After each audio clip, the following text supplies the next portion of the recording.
अहमक्तदा ma'am खुरमजरी ngasisu ma'am गिदमक्ता अनि यामना कानरबा video अमा पुदन लाक्सरी ma'am हजिक SSC की एग्जाम सिंग हजिक मैम ना क्वाइदगी पाम्बे एग्जाम ओइना थानरी एसएससी की एग्जाम की मखादा लेरिबा एसएससी सीजीएल एसएससी की सीपीओ एमटीएस सीएसएसएल ना सिंगबा गवर्नमेंट जॉब सिंगजे मैम ना यामना पाम्बा कंपटीशन यामना वांगबा थबकनी अदुगा वाकलोचो लेतबगी मागी थबक सिंगजे मैम लोइना पामनै अदो एसएससी की एग्जाम सिंगजे प्रिपेयर तौ मतमदा करी करी तौगनी हाबदो मैम आइगी सब्सक्राइबर सिंग मैम अना मेटेरियल सिंग प्रोवाइड तौजगे अदो मैम आई चैनल से नौना थेनेबी चैनल से सब्सक्राइब तौसनबिरमु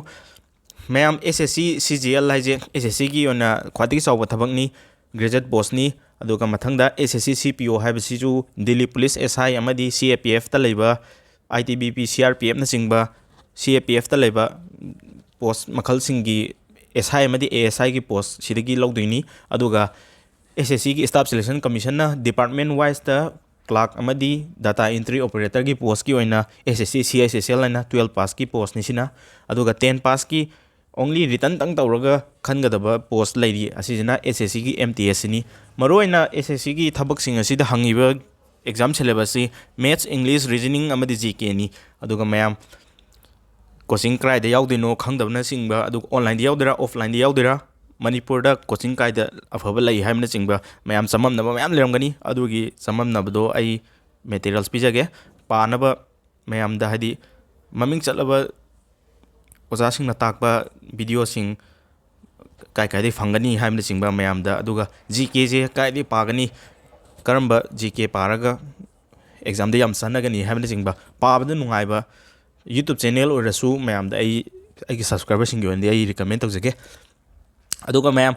कोचिंग यावबा ngamdaba पैसा लेजदबा इसिल नाउसिंग दा आइना यावजबा क्लास सिंग की वीडियो सिंग जो मैम दा शेयर तौजगे अदुगा मैम ना चैनल सिबु सब्सक्राइब तौसनबिरमु अदुगा मरुओइना एसएससी की एग्जाम दा हंगिबा टॉपिक सिंग सी general intelligence and reasoning general awareness quantitative aptitude हाबदी मैथ्स नि इंग्लिश कॉम्प्रिहेंशन अदो इंग्लिश के लाइरिक मैथ्स के लाइरिक जीके के लाइरिक अमदी रीजनिंग के लाइरिक तोंगान तोंगान सेपरेटली लोइन लै असी करम करम लाइरिक पागदबनो हाइबदसु आई मैम दा हाइजगे अदुगा मैम ना लाइरिक पाबतंग नतना अदुगा प्रिपेयर तौबा वीडियो यंगबा क्लास यावबा असीदगी हेंदोकना मैम ना एग्जाम सिंग जे आंबा प्रिपेयर तौबा लोसिलकपा मतमदा टेस्ट सीरीज से कंपलसरी थाबिगदबनी टेस्ट सीरीज ता ख्वाइदगी फबा टेस्ट सीरीज ती टेस्टबुक हाइबा एप सिदा थागदबनी टेस्टबुक डाउनलोड तौद्रिबा कैंडिडेट लेरगदी टेस्टबुक से डाउनलोड तौसनबिरो अदुगा टेस्टबुक से पास है ले पास अखोना चाही अमगी पास नत्रगा चाही अनी की पास है सुमाय लेदुनी हजिक 2 ईयर की पास लेरी 29 मार्च ngasi लास्ट डेट नि अदुगा ngasi लेसन बिहौरो चाही अमगी ममन लेय मतमदा चाही अमगी वैलिडिटी एक्स्ट्रा दा पी अदुना 2 ईयर की टेस्टबुक पास नि लेदुजे लेय मतमदा आइगी कोड T2M हाबो कोड सिसिनबियु अदुगा मैम दा डिस्काउंट फंगनी मैक्सिमम डिस्काउंट फंगनी अदुगा ₹251 खतदा चाही अमगी टेस्टबुक पास फंगदनी टेस्टबुक पास ना कानदुइजे गवर्नमेंट जॉब खुदिमक की प्रीवियस ईयर क्वेश्चन अदुगा मॉडल क्वेश्चन अदुगा थबक खुदिमक की अखोगी पेपर तोंगान तोंगान लेबा तारगजो पेपर खुदिमक की सब्जेक्ट खुदिमक की चैप्टर वाइज फो टेस्ट सीरीज लोइना फंगनी खोइना टेस्ट से थार मतुंगदा टेस्ट की आंसर अमदी डिटेल एक्सप्लेनेशन जो लोइना फंगनी को सिदा कनागुमना टेस्टबुक पास लेबा की प्रोसेस जो हैतबा तारगसु अगोंदा दुम आइगी व्हाट्सएप नंबर मखा होरेन पिजरके व्हाट्सएप नंबर दुदा दुम टेक्स्ट तौबिरउ अदुगा लेबगी मतंग दई मैम दा हाइजगे अदुगा लेबगी लिंक दी आई पिन कमेंट दा कमेंट सेक्शन दा ख्वाइदगी मथक्ता यौरमगनी को अदुगी पिन कमेंट दुदा आई हपसरमगे मैम ना लिंक जे चंग मतुंगदा टेक्स्टबुक से ओपन तौर मतुंगदा पास है ना ओइरोमदा यौरमगनी अदो पास सिदे चंगगा मैम ना टेक्स्टबुक पास से लेगदबनी टेक्स्टबुक पास से लेगे ना तौब मतमदा monthly pass yearly pass life time pass है सुमाइना मैम थोरकनी असिदा मैम ना ईयरली पास नत्रगा मयाइदा लेबा चाही अमगी पास नत्रगा हजिक्ति चाही अनी की ओरी असी की पास से खनबियु असी जे खन मतमदा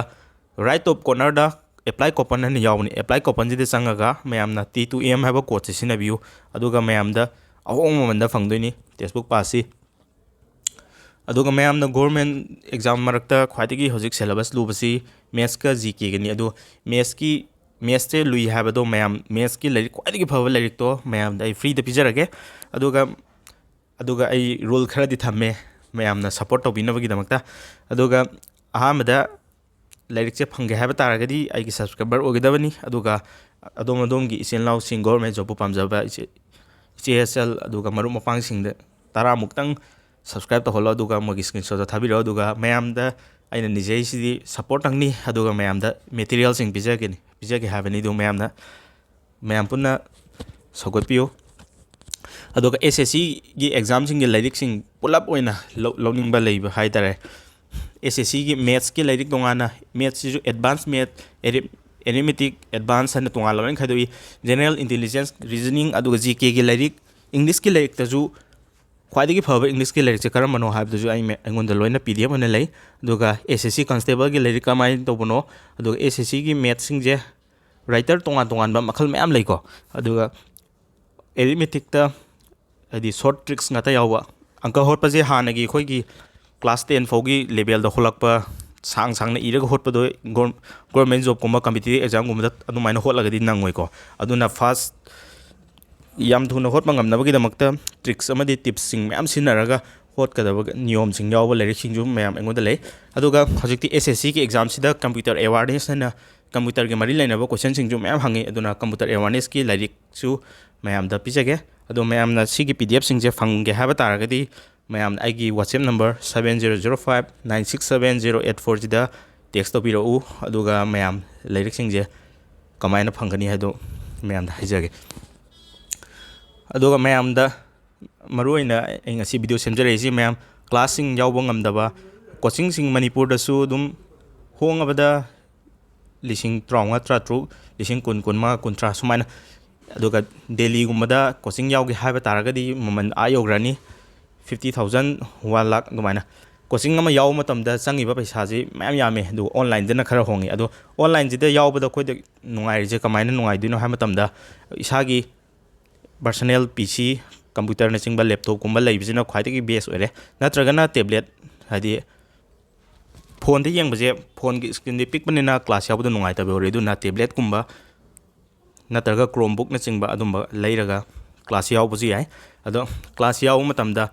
amuk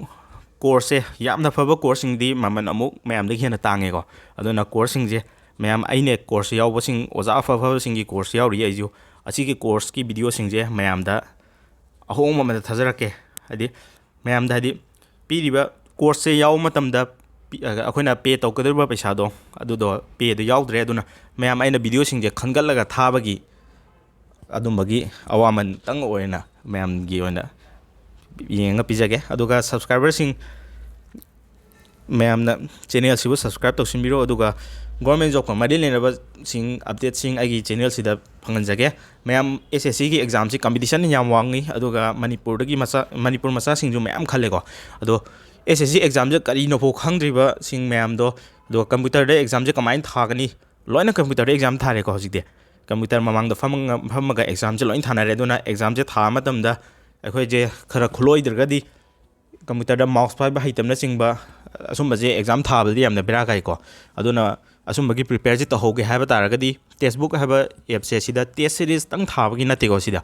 exam je real time da khoina exam hall da changaga isa na computer mamang da phamaga exam thabado adu ko cha manabagi mong da platform moida option multiple choice ki option thokpagi niyom aduga answer tick tawagi niyom loina cha manabani ko aduna textbook ki kana base loksin bio textbook pass mayam na leiba hitraga su ai WhatsApp number da haibirau aduga leibagi link budi ai pin comment hapsaramage ado mayam da government job ko mari lenaba video sing job explanation sing adum video semjabani aduga leirik sing karamana khwaidagi maru oi aduga test series su textbook pass aina recommend tawjari aduga exam sing ga mari lenaba sing loina thaga chabani mayam na support to bio channel se subscribe to simbiramu video like to simbiramu aduga channel se aigi hana asing ba channel government job and T2M have do channel do 35,000 subscriber yaw matung da gi channel do mangkrabani anoba channel se hojik 5k subscriber budi yawjare ado mayam gi damak da exam sing je hojik di exam je yamna lure ko aduga exam gi pattern ano bu change yam tori aduga thabak lakpa matung ina mayam da prepare kamain tawgani aduga magi strategy ano ba syllabus khongmoi matung ina koi je isa je kari update organi hamna chingba mayam da loina khangan jage mayam na gi WhatsApp number 7005967084 jida textbook pass leibida khudong cha da yorokpa aduga मैमना SSC exam की video सिंग है बता रहे class की video सिंग हजिक 657 680 मुक्की Changi video सिंग अँगोंदा लेको अदुगी video सिंग जो ma'am सुपना तंगी लुपा चौंगादा मैमदा थाजगे अदुगा coaching याव नमग्रदि फरे अदु कोचिंग यावबजे अखोगी कोचिंग सेंटर अफबद यावरिरा नत्रगा कोचिंग सेंटर दum यावरगे एग्जाम खन ngamdabju लेको कैंडिडेट सिंग अदुगा कोचिंग सेंटर मोइना सोयबदि नते अदुदा फुल दा हदी सिलेबस पुलप कवर तौदोइने मैथ्स की ओइरो रीजनिंग की ओइरो इंग्लिश की ओइरो इंडिया की ओइना ख्वाइदगी फावरब ओजा सिंगना ताकबा क्लास सिंग दो खंगलगा अदुगी क्लास तो serial 9 लोइना मैम दा टेलीग्राम दा थाजरके अदुना मैम